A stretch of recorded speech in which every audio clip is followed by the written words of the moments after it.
भक्तों, एक बार फिर आपका हमारे चैनल भक्ति प्रबोधन में आपका हार्दिक स्वागत है। मित्रों, जय श्री कृष्णा। भक्तों, अगर आप श्री कृष्ण के सच्चे भक्त हैं तो कान्हा का अनादर न करें। वीडियो को अंत तक जरूर देखें और चैनल पर पहली बार विजिट किया है तो चैनल को सब्सक्राइब करें और ज्यादा से ज्यादा शेयर करें। अच्छे लोगों के साथ हमेशा बुरा क्यों होता है? वहीं जो लोग बुरे कर्म करते हैं और अज्ञान की राह पर होते हैं वो खुशहाल दिखते हैं। श्री कृष्ण ने इसका जवाब गीता में दिया है। आपने महसूस किया होगा कि जो लोग अच्छे कर्म करते हैं वो परेशान रहते हैं, वहीं जो बुरे कर्म करते हैं वो खुशी से रह रहे होते हैं। अच्छे कर्म करने वाले परेशान होते हैं कि आखिर उन्हें इतनी परीक्षा क्यों देनी पड़ रही है, जबकि जो अधर्म की राह में है वो खुश हैं और जिंदगी का लुत्फ उठा रहे हैं। अगर आपके मन में भी ये सवाल आया है तो आज हम आपको इसका जवाब देंगे। ये जवाब वो है जो भगवत गीता में लिखा है और श्री कृष्ण ने अर्जुन को दिया था।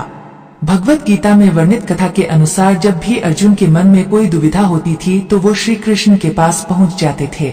एक बार की बात है, अर्जुन भगवान श्री कृष्ण के समीप आकर कहा कि वो दुविधा में है और इसका जवाब वो श्री कृष्ण से चाहते हैं। श्री कृष्ण ने पूछा कि क्या सवाल है? अर्जुन ने कहा, मुझे ये जानना है कि अच्छे लोगों के साथ हमेशा बुरा ही क्यों होता है, वहीं बुरे लोग खुशहाल दिखते हैं। अर्जुन के मुंह से ऐसी बातें सुनकर श्री कृष्ण मुस्कुराए और कहा, मनुष्य जैसा सोचता है और महसूस करता है वैसा कुछ नहीं होता है, बल्कि अज्ञानता की वजह से वो सच्चाई नहीं समझ पाता है। अर्जुन उनकी ये बात समझ नहीं पाए। इसके बाद श्री कृष्ण ने क्या कहा वो जानते हैं। श्री कृष्ण ने अर्जुन से कहा, पार्थ, मैं तुम्हें एक कथा सुनाता हूँ, उसे सुनकर तुम समझ जाओगे कि हर प्राणी को उसके कर्म के हिसाब से ही फल मिलता है। प्रकृति हर किसी को अपनी राह चुनने का मौका देती है। अब वो मनुष्य की इच्छा पर निर्भर करता है कि उसे धर्म की राह चुनी है या अधर्म की। कथा शुरू करते हुए श्री कृष्ण ने कहा, एक नगर में दो पुरुष रहा करते थे। एक पुरुष व्यापारी था जिसके जीवन में धर्म की बहुत महत्ता थी। वो पूजा पाठ में यकीन रखता था। वो हर रोज मंदिर जाता था और दान धर्म भी करता था और हर रोज भगवान की पूजा करता था। वहीं दूसरा पुरुष बिल्कुल विपरीत था। वो हर रोज मंदिर तो जाता था लेकिन पूजा करने नहीं, बल्कि मंदिर के बाहर से जूते चप्पल चुराने। उसे दान और धर्म से कोई लेना देना नहीं था। समय बीतता गया और एक दिन बहुत जोर की बारिश हो रही थी। इस वजह से मंदिर में पुजारी के अलावा कोई नहीं था। ये बात जब दूसरे पुरुष को पता चली तो उसने कहा कि ये सही मौका है मंदिर का धन चुराने का। पंडित से नजर बचाकर उसने मंदिर का सारा धन चुरा लिया। उसी समय धर्म कर्म में विश्वास रखने वाला व्यक्ति भी मंदिर पहुंचा। दुर्भाग्य से मंदिर के पुजारी ने उसे ही चोर समझ लिया और चिल्लाने लगे। वहां लोग एकत्र हो गए और उसे बहुत मारा। किसी तरह वो बचते बचाते वहां से निकला तो दुर्भाग्य ने उसका साथ वहां भी नहीं छोड़ा। मंदिर के बाहर वो एक गाड़ी से टकरा गया और घायल हो गया। फिर वो व्यापारी लंगड़ाते हुए घर जाने लगा तो रास्ते में उसकी मुलाकात उस पुरुष से हुई जिसने मंदिर से धन चुराया था। उसने कहा, आज तो मेरी किस्मत चमक गई, एक साथ इतना सारा धन मिल गया। ये सब देखकर उसे बहुत बुरा लगा और उसने अपने घर से भगवान की सारी तस्वीरें निकाल दी। कुछ सालों बाद दोनों की पुरुषों की मृत्यु हो गई।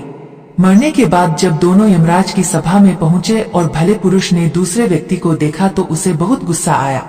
उसने क्रोधित होकर यमराज से पूछ ही लिया, मैं तो हमेशा अच्छे कर्म करता था, दान में विश्वास रखता था, उसके बदले जीवन भर मुझे अपमान और दर्द ही मिला और इस व्यक्ति को नोटों से भरी पोटली। आखिर ऐसा भेदभाव क्यों? इस पर यमराज ने कहा, पुत्र, तुम गलत समझ रहे हो। जिस दिन तुम्हारी गाड़ी से टक्कर हुई थी वो दिन तुम्हारे जीवन का आखिरी दिन था, परंतु तुम्हारे अच्छे कर्मों की वजह से तुम्हारी मौत सिर्फ एक छोटी से चोट में बदल गई। तुम इस दुष्ट व्यक्ति के बारे में जानना चाहते हो? दरअसल इसके भाग्य में राजयोग था, मगर इसके कुकर्मों और अधर्म की वजह से वो सिर्फ एक छोटी सी धन की पोटली में बदल गया। कथा सुनाने के बाद श्री कृष्ण अर्जुन से कहते हैं, पार्थ, क्या अब तुम्हें तुम्हारे सवाल का जवाब मिल गया? ऐसा सोचना कि भगवान तुम्हारे कर्मों को नजरअंदाज कर रहे हैं, ये बिल्कुल भी सत्य नहीं है। भगवान हमें कब क्या किस रूप में दे रहा है मनुष्य को समझ में नहीं आता है, मगर आप अच्छे कर्म करते रहें तो भगवान की कृपा हमेशा बनी रहती है। इसलिए अपने अच्छे कर्मों को बदलना नहीं चाहिए, क्योंकि उसका फल हमें इसी जीवन में मिलता है। इसलिए मनुष्य का फर्ज है कि वो हमेशा अच्छे कर्म करते रहें, क्योंकि श्री कृष्ण ने गीता में भी बताया है कि किसी के द्वारा किया गया कर्म बेकार नहीं जाता है, चाहे वो अच्छा हो या बुरा। प्रत्येक व्यक्ति के जीवन में अच्छे और बुरे समय आते हैं। अच्छे समय की तो चर्चा सब लोग करते हैं, लेकिन बुरे समय के बारे में प्रायः सभी चर्चा करते हैं। अक्सर लोग कहते हैं कि मेरा समय बहुत खराब चल रहा है, समझ नहीं आ रहा कि क्या किया जाए, कैसे अपने बुरे समय को अच्छे समय बदलूं। लेकिन सच तो ये है कि दो चीजें ऐसी हैं जिसे बुरे समय में करने चाहिए।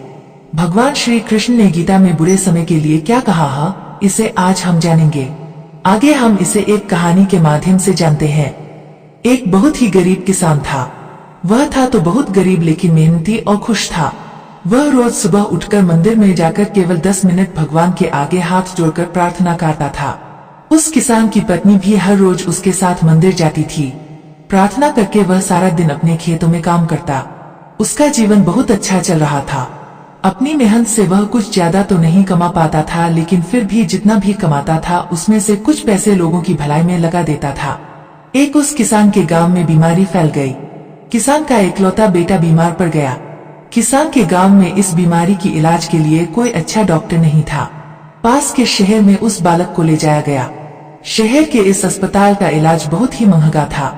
उस बेचारे किसान के लिए अस्पताल और डॉक्टर का खर्चा आदि दे पाना बहुत ही मुश्किल था।